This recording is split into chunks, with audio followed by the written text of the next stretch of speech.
Welcome to channel from the another video of success way class 10 level mathematics এর আরো একটা নতুন video. তোমরা যারা এখন অবধি সাকসেস ওয়ে চ্যানেলটাকে সাবস্ক্রাইব করো তারা অবশ্যই সাবস্ক্রাইব করে নাও, এবং যারা ফেসবুকে পেজটাকে সাকসেস ওয়ে পেজটাকে ফলো করনি বা লাইক করনি তারা করে রাখো, কারণ সেখানে কিন্তু সমস্ত আপডেট তোমরা পেতে থাকবে কখন কোন ভিডিও আসছে। তো চলো, আমরা অলরেডি 3টে চ্যাপ্টার করে ফেলেছি, এখন আমরা আয়তঘন চ্যাপ্টারে রয়েছি। চলো দেখি আজকে কি কোয়েশ্চেন রয়েছে। দেখো, ফার্স্ট কোয়েশ্চেন রয়েছে, একটি ঘনকাকৃতি বস্তুর কর্ণের দৈর্ঘ্য 5√3 সেন্টিমিটার এবং বস্তুটির সমগ্র তলের ক্ষেত্রফল। আচ্ছা দেখো, কর্ণের দৈর্ঘ্য মানে কি, আমি সিম্পলি একটা পোর্শন বা একটা তল আঁকছি, এইটা হচ্ছে সেটার কর্ণ, ঠিক আছে। এবার যখন ঘনকাকৃতি বলছে তখন সেই ভেতর থেকে নর্মালি যেটা কর্ণটা হচ্ছে সেইটা।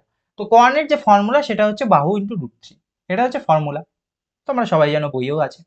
তো এখানে বাহু ইন্টু √3 সেইটাই বলে দিয়েছি কি, এই যে 5√3, তাহলে সেটা ইকুয়াল টু হবে 5√3। তার মানে আমি বলছি বাহু ইকুয়াল টু 5√3, সরি, বাহু একটু ভুল হলো, বাহু √3 ইকুয়াল টু হচ্ছে তোমার 5√3, ঠিক আছে। তাহলে √3 আর √3 যদি আমি ক্যান্সেল আউট করি তাহলে বাহুটাই তো আমি পেয়ে যাবো 5, তাই না। তাহলে এই যে বাহুটাই হচ্ছে এখানে 5 সেন্টিমিটার। এর সমগ্রতলের ক্ষেত্রফল, সমগ্রতলের ক্ষেত্রফল তাহলে কি করে হবে, তার মানে একটা ঘনকাকৃতি কিউব বা মানে ঘনকাকৃতি বস্তু, তার কটা তল আছে। আমি সেই আগের ভিডিওতে বলেছিলাম যে পেন্সিল বক্সের ইরেজার, তার কটা তল, তাহলে সেটা হচ্ছে 6টা তল, এবং তার প্রত্যেকটা বাহুর দৈর্ঘ্য 5 সেন্টিমিটার করে। তাহলে সমগ্র তলের ক্ষেত্রফল কি হবে, 6টা তল আর 5 সেন্টিমিটার করে, মানে একটা তলের ক্ষেত্রফল হচ্ছে 5 স্কোয়ার, এটা একটা তলে। তাহলে 6 দিয়ে যখন মাল্টিপল করব তখনই হয়ে যাবে সমগ্র তল, তার মানে 5 স্কোয়ার 25, 6 ইন্টু 25 হয়ে যাবে 150 বর্গ সেন্টিমিটার, ঠিক আছে। আচ্ছা, নেক্সট, একটি আয়তঘনাকার জলাধারে 1296 লিটার জল ধরে, তার মানে ওর আয়তনটা 1296 লিটারের সমান। এর মাত্রাগুলির অনুপাত 3:2:1। মাত্রাগুলি কত? আয়তঘনকার জলাধারের মাত্রাগুলো কি হয়েছে, আমি যখনই একটা কথা যে রেশিও, যখনই তোমাকে কিছু রেশিও দেবে তখন সেটা থেকে যখন এ করবে তখন ধরবে এরকম ভাবে 3x 2x আর x, 3:2:1, ঠিক আছে, 3x 2x আর x।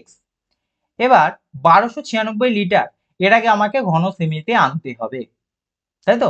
এটাকে যদি ঘন সেমিতে আনি দেখো 3টে শূন্য এক্সট্রা অ্যাড হবে, 1000, 1000, তাহলে 1296 হ্যাঁ 12,96,000, যাই হোক। 3x into 2x into x, এটা ইকুয়াল টু এই ঘনমিটার। তাহলে এবার 6x3, এখানে কিন্তু এখানে এই জিনিসটা দরকার নেই, ঠিক আছে, এটা কিন্তু ইকুয়েশন হচ্ছে, ইকুয়েশনে একক দেওয়ার দরকার নেই। তার মানে ইকুয়েশনটা এরকমই লেখা যায়, 3x into 2x into x equal to 1296123, ঠিক আছে। ইকুয়েশনে কখনো এর দরকার নেই, এককের দরকার নেই, যাই হোক। তাহলে 326 ইকুয়াল টু 1296130 হলো।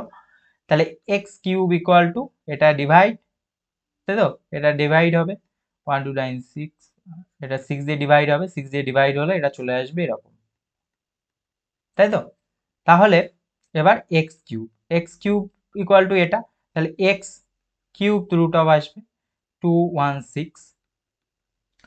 দেখো 216 এর কত হয় কিউব, এই রুট, কিউব রুট 216 এর জন্য হয় 6, আর 3টে জিরো আছে তার মানে একটাই আসবে, তাই না।